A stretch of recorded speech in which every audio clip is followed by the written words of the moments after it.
He sat back in his chair, slightly ashamed of himself, and laid down the pen.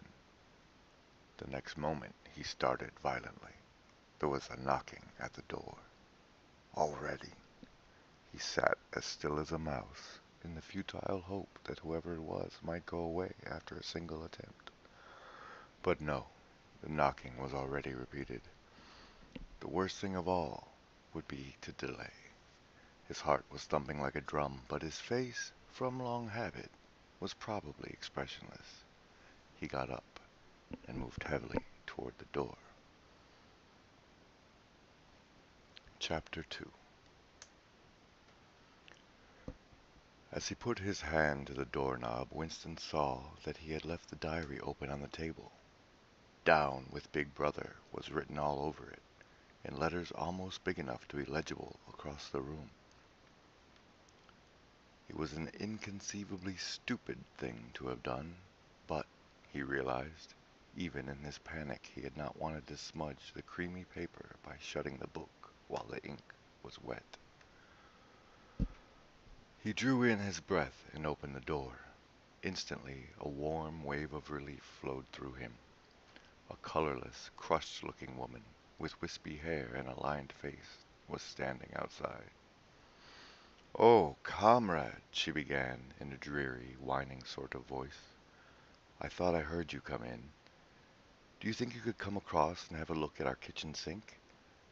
It's got blocked up, and—" It was Mrs. Parsons, the wife of a neighbor on the same floor.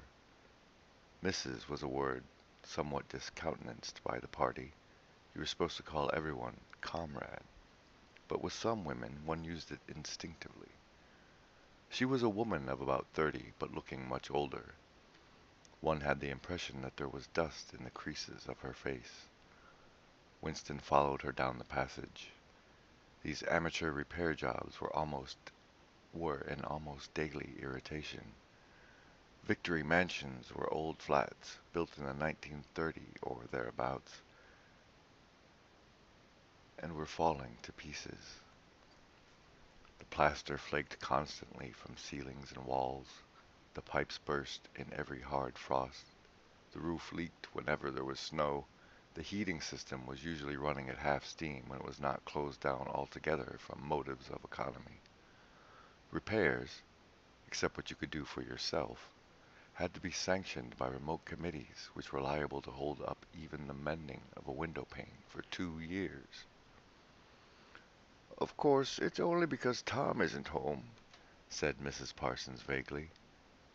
The Parsons flat was bigger than Winston's, and dingy in a different way. Everything had a battered, trampled-on look, as though the place had just been visited by some large, violent animal.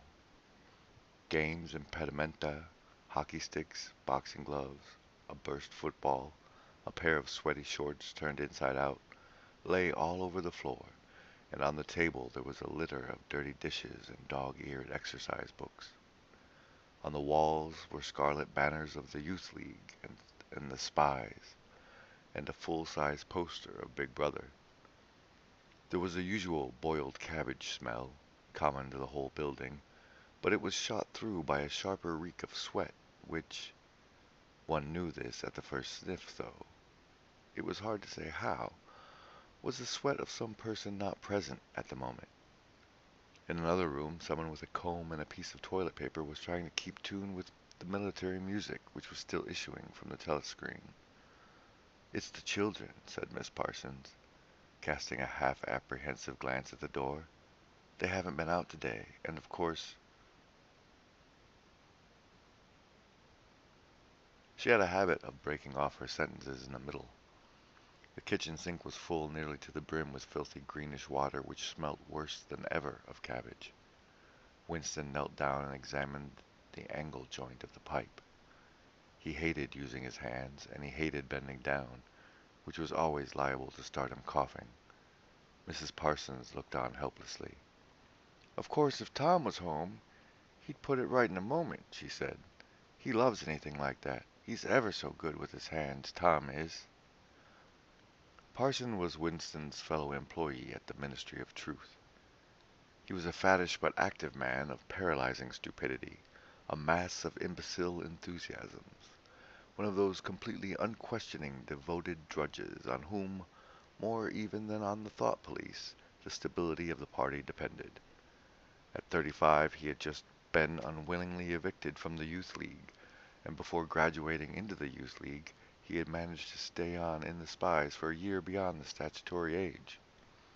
At the ministry, he was employed in some subordinate post for which intelligence was not required, but on the other hand, he was a leading figure on the sports committee and all the other committees engaged in organizing community hikes, spontaneous demonstrations, savings campaigns, and voluntary activities generally.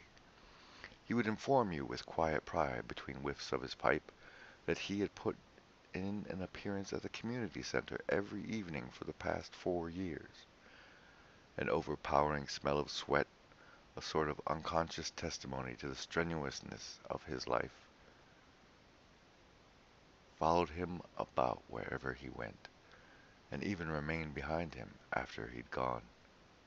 "Have you got a spanner?" said Winston, fiddling with a nut on the angle joint. "A spanner," said Miss Parsons, immediately becoming invertebrate. "I don't know. I'm sure. Perhaps the children—" There was a trampling of boots and another blast on the comb as the children charged into the living room. Mrs. Parsons brought the spanner. Winston let out the water and disgustedly removed a clot of human hair that had blocked up the pipe. He cleaned his fingers as best he could in the cold water from the tap and went back into the other room. "Up with your hands!" yelled a savage voice. A handsome, tough-looking boy of 9 had popped up from behind the table and was menacing him with a toy automatic pistol, while his small sister, about 2 years younger, made the same gesture with a fragment of wood. Both of them were dressed in the blue shorts, gray shirts, and red neckerchiefs which were the uniform of the spies. Winston raised his hands above his head, but with an uneasy feeling. So vicious was the boy's demeanor that it was not altogether a game. "You're a traitor!" yelled the boy. "You're a thought criminal! You're a Eurasian spy! I'll shoot you! I'll vaporize you! I'll send you to the salt mines!" Suddenly they were both leaping around him, shouting, "Traitor!" and "Thought criminal!" the little girl imitating her brother in every movement. It was somehow slightly frightening, like the gamboling of tiger cubs which will soon grow up into man-eaters. There was a sort of calculating ferocity in the boy's eye, a quite evident desire to hit or kick Winston, and a consciousness of being very nearly big enough to do so. It was a good job it was not a real pistol he was holding, Winston thought. Mrs. Parsons' eyes flitted nervously from Winston to the children and back again. In the better light of the living room, he noticed with interest that there actually was dust in the creases of her face. "They do get so noisy," she said. "They're disappointed because they couldn't go see the hanging. That's what it is. I'm too busy to take them, and Tom won't be back from work in time." "Why can't we go see the hanging?" roared the boy in his huge voice. "We want to see the hanging! We want to see the hanging!" chanted the little girl, still capering around. Some Eurasian prisoners guilty of war crimes were to be hanged in the park that evening, Winston remembered. This happened about once a month, and was a popular spectacle. Children always clamored to be taken to see it. He took his leave of Mrs. Parsons and made for the door, but he had not gone 6 steps down the passage when something hit the back of his neck, an agonizingly painful blow. It was as though a red-hot wire had been jabbed into him. He spun round just in time to see Mrs. Parsons dragging her son back into the doorway, while the boy pocketed a catapult. "Goldstein!" bellowed the boy as the door closed on him. But what most struck Winston was a look of helpless fright on the woman's grayish face. Back in the flat, he stepped quickly past the telescreen and sat down at the table again, still rubbing his neck. The music from the telescreen had stopped. Instead, a clipped military voice was reading out, with a sort of brutal relish, a description of the armaments of the new floating fortress, which had just been anchored between Iceland and the Faroe Islands. With those children, he thought, that wretched woman must lead a life of terror. Another year, 2 years, and they would be watching her night and day for symptoms of unorthodoxy. Nearly all children nowadays were horrible. What was worst of all was that by means of such organizations as the spies, they were systematically turned into ungovernable little savages, and yet this produced in them no tendency whatever to rebel against the discipline of the party. On the contrary, they adored the party and everything connected with it. The songs, the processions, the banners, the hiking, the drilling with dummy rifles, the yelling of slogans, the worship of Big Brother.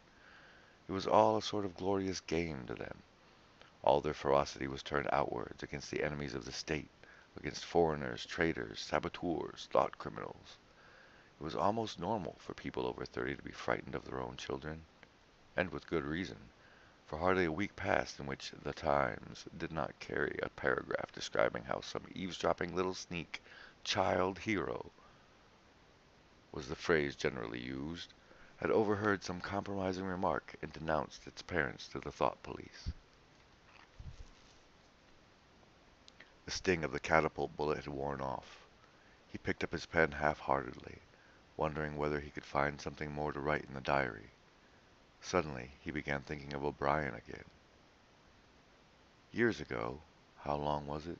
7 years, it must be. He had dreamed that he was walking through a pitch-dark room, and someone sitting to one side of him had said as he passed, "We shall meet in the place where there is no darkness." It was said very quietly, almost casually, a statement, not a command. He had walked on without pausing.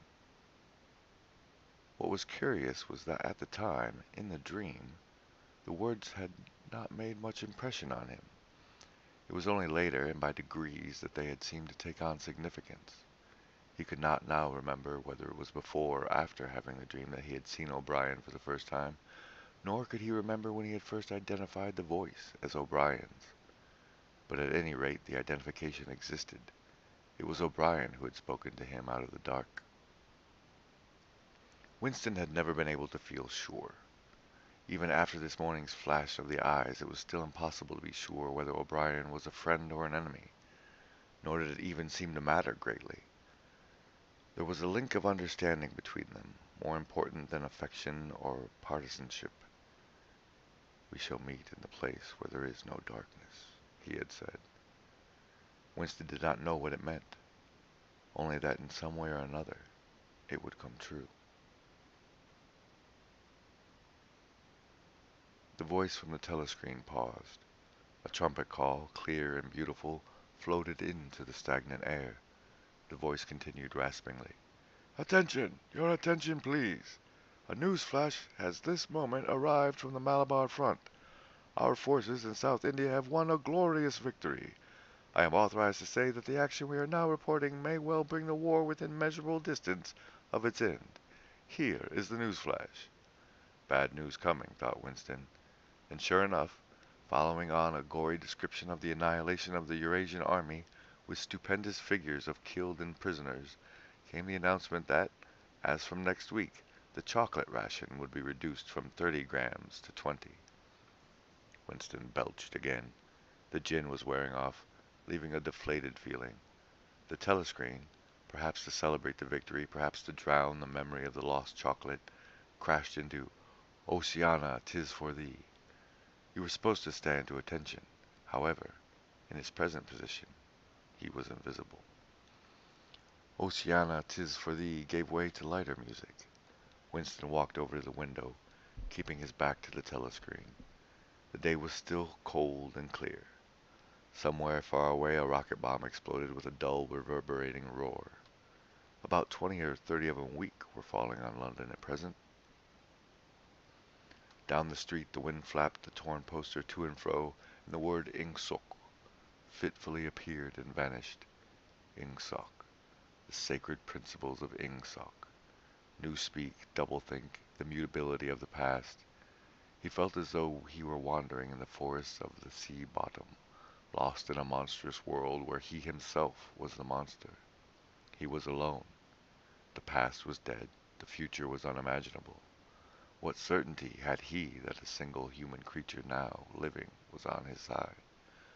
And what way of knowing that the dominion of the party would not endure forever?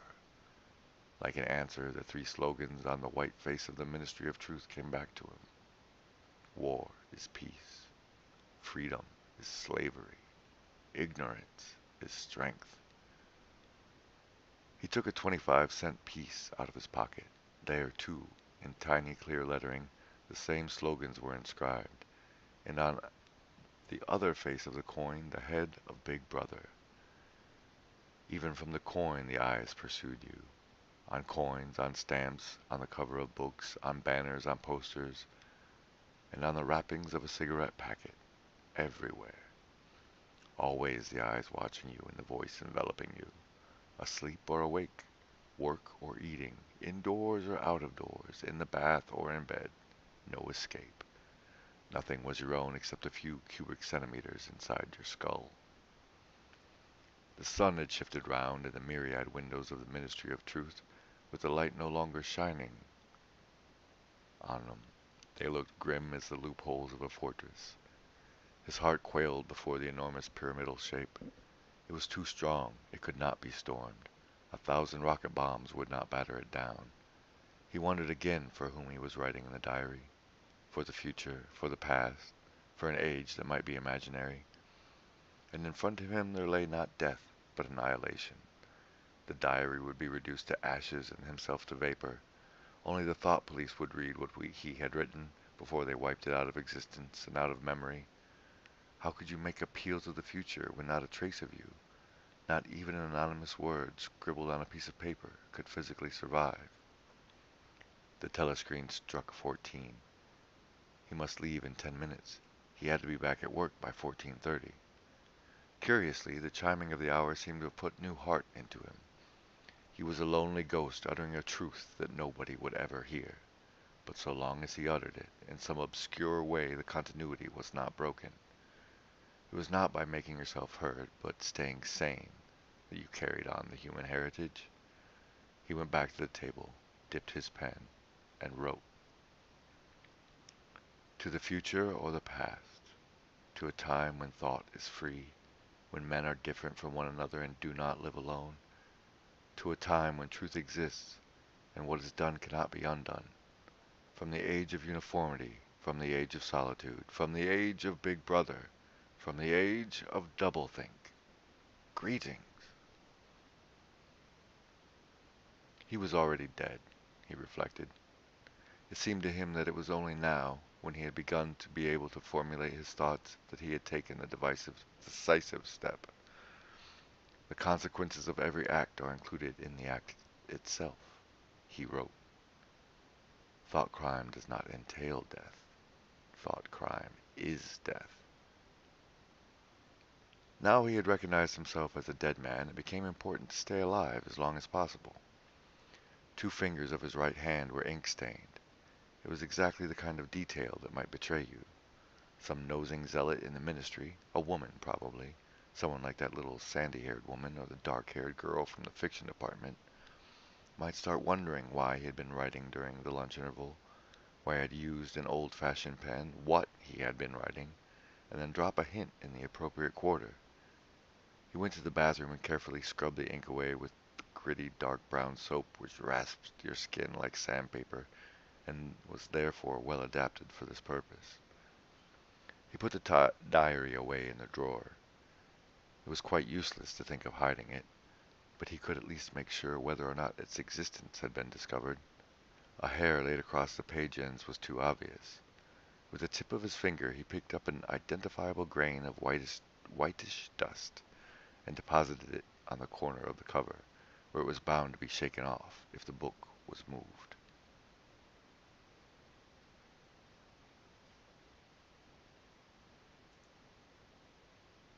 Well, that was a relatively short chapter.